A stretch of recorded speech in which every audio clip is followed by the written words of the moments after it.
নমস্কার বন্ধুরা, এই যে দেখেন আজকে আপনাদের সামনে একটা আমি আজব ধরনের সবজি ভেজিটেবলস নিয়ে আসলাম। তো এই সবজিটা কে কে চিনেন একটু কমেন্ট বক্সে জানাবেন। আমি কিন্তু চিনি না এই সবজিটা, আজকে নতুন দেখলাম আর প্রথম দেখলাম। এটা নামও জানি না, কিন্তু আজকে এটাকে কিভাবে কাটবো, রান্না করব, খাবো সেটাই আপনাদের সাথে শেয়ার করব। একটু সাথে থাকবেন, পাশে থাকবেন। যখন ভেজিটেবলসটাকে আমি কাটলাম, সবজিটাকে ভিতরে ঠিক এরকম বীজগুলো বার হলো। এই যে দেখেন, এগুলো কিন্তু বিচি। এই যে একদম প্রথম দেখলাম, তো তার জন্য খুবই এক্সাইটেড আমি। তাই ভাবলাম তোমাদের সাথে শেয়ার করি, যেটা আমার জীবনে প্রথম এক্সপিরিয়েন্স, তোমাদের সাথে শেয়ার করি। এই যে দেখেন বন্ধুরা, এগুলো কিন্তু সবজিগুলো। তারপরে সবজিগুলোকে আমি চৌকো চৌকো করে কেটে নিলাম। এই যে দেখেন, সব কেটে নিয়েছি।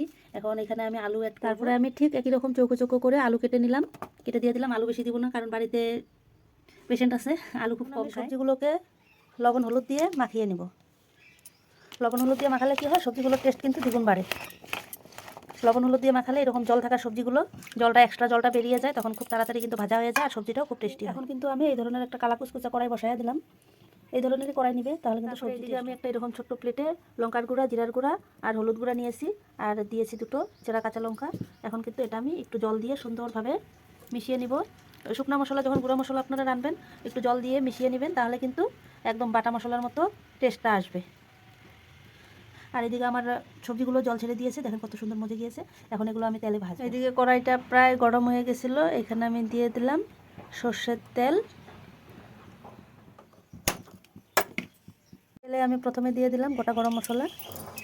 এগুলো এসে গেলে তারপরে দিব, এখানে দিব আমি গোটা শুকনো লঙ্কা, তেজপাতা, গোটা জিরা।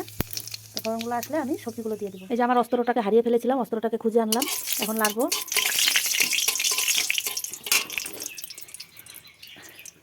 খুব সুন্দর একটা স্মেল বেরিয়েছে, এখন দিয়ে দিব সবজিগুলো।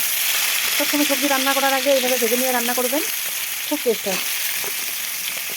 তো এত লম্বা ভিডিও জানি না কে দেখবে, কিন্তু আমার দেওয়ার দরকার, দিব। তোমরা দেখলে দেখবে, না দেখলে নাই। এই যে দেখেন কতগুলো জল ছেড়ে দিয়েছে, সব কিন্তু এগুলো সবজি ভিতর থেকে বেরিয়েছে জল। এখন আমি অস্ত্র দিয়ে যুদ্ধ করে বলবো সবজিগুলোর সাথে। যুদ্ধ না করলে কিছুই হয় না, যুদ্ধ তো করতেই হবে। এখন এগুলো হোক, এতক্ষণ আমি আটা মাখবো।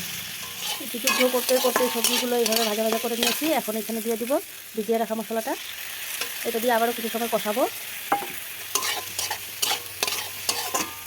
ওকে, এখানে দিয়ে দিব স্বাদ মতো লবণ, তারপরে দিয়ে দিব স্বাদ মতো মিষ্টি। একটু মিষ্টি দিলে নিরামিষ তরকারি কিন্তু টেস্টটা বেড়ে যায়। অনেকে খায় না রান্নায় মিষ্টিটা, কিন্তু মিষ্টিটা দিয়ে খেলে ভালো লাগে। মানে কীরকম একটা টেস্ট থাকে না, সেই টেস্টে চলে যায়, একটা সুন্দর টেস্ট, একটা ফ্লেভার আসে। যে মশলাটা ভাজা ভাজা হয়ে গেছে, এখন দিয়ে দিব পরিমাণ মতো জল, কারণ জলটা না দিলে, একটু গ্রেভি না হলে কিন্তু ভালো লাগে না সবজি খেতে। এখন এটা বলক উঠলে আমার রান্না কমপ্লিট। তারপরে ভাজবো গরম গরম রুটি, আর রুটি দিয়ে পরিবেশন করব। আমার কিন্তু রান্না হয়ে গেছে। এখন আধা চামচ দেশি ঘরে বানানো ঘি দিয়ে আমি নামিয়ে নিব। যে সেই অজানা সবজির তরকারিটা, ভেজিটেবলের তরকারিটা রান্না হয়ে গেছে, এখন আমি খাবো। খেয়ে দেখি কীরকম লাগে। খুব সুন্দর টেস্ট। কে খাবে চটপট চলে আসো। আর ভিডিওটা দেখার জন্য অনেক অনেক ধন্যবাদ।